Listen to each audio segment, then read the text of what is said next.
Driving. So wow, this driving component, how do we get dad to stop driving or mom to stop driving? There's this idea of just take the keys or just take the battery, unplug the battery or whatever it might be. But there's a lot of, that is driving is our number one, I think, for most people, kind of source of independence. I could get up, I could leave here, I could drive away right now, I could be gone out of this situation. And when that becomes unsafe, you really have to, be really careful because it can hurt someone, right? A car can be just as dangerous as a bullet in a lot of scenarios and situations in terms of just a large mass kind of moving towards objects in an unsafe manner.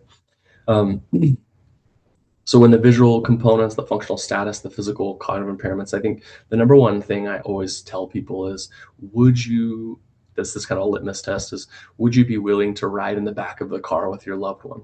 A lot of people like, I'd ride in front, or I could grab the wheel, or I could slam on the brakes, or I could do something. But if you wouldn't ride in the back of the car where you've got absolute loss of any sort of control of the situation, and the answer of that is a no, you probably really need to be evaluating if they should be driving safely. And so there's a form that we can use through the Idaho Department of Motor Vehicles that you can report these things. You need to be aware that is a part of public record. And so if you have your name and it's your dad and he reads that form, and he's going to be mad if your name is on that, you're reporting it. So maybe, eliciting some neighbors or some other person, you could say like, hey, will you fill this form out for me? So that when dad gets this, it's some random person he doesn't know.